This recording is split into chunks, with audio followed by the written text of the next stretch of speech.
So hello everybody, I am Aman and today in this video I'm going to cover a topic of NCERT class 9 civics. Chapter is what is democracy and why democracy, and the topic name is one person, one vote and one rally. What does it mean?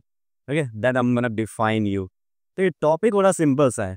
इसका मतलब क्या होता है ना कि like एक व्यक्ति सिर्फ एक ही वोट दे सकता है और जो सभी वोट्स की वैल्यू होगी, सभी की वोट्स की वो सेम ही होगी।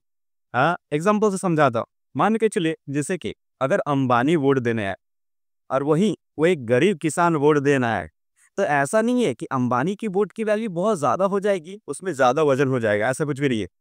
और वही जो छोटा मोटा किसान है उसकी वोट की वैल्यू कम हो जाएगी। So there is nothing like that.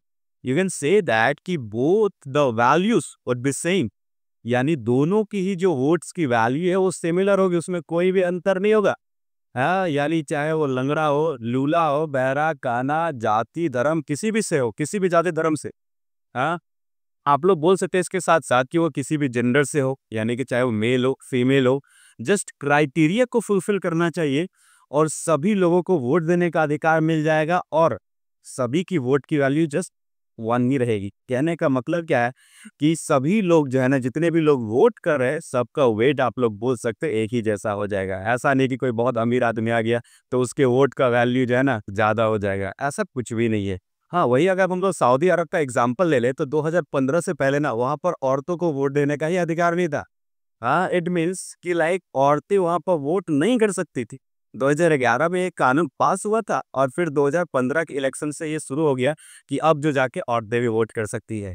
सो वही अगर हम लोग एस्टोनिया के एग्जाम्पल ले तो वहाँ पर जो रशियन माइनॉरिटी है, मतलब जो रसिया के निवासी वहाँ पर रहते हैं एस्टोनिया में, जिनकी संख्या कम है ना, वो लोगों को वोटिंग करने में बड़ा डिफिकल्ट होता है। जैसे इंडिया का केस लो तो आपको इजिली जो है ना वोट करने मिल जाएगा, बट वहाँ पर सीन ऐसा नहीं है। जो ओरिजिनल एस्टोनिया के निवासी है उनको जो है ना वोट करने बड़ी आसानी से मिल जाता है, but in case of the Russian minority उनको वोटिंग करने में बड़ा डिफिकल्टी का सामना करना पड़ता है। वहीं अगर हम लोग अब फिजी की बात करें तो फिजी का केस अलग है। होता क्या है कि वहाँ के जो ओरिजिनल निवासी है ना, उनके वोट की वैल्यू ज़्यादा है in comparison of the Indian Fiji. It means you can simply say that the value of the indigenous Fiji is rather more than the Indian Fiji. हाँ, ये getting you see the comparison.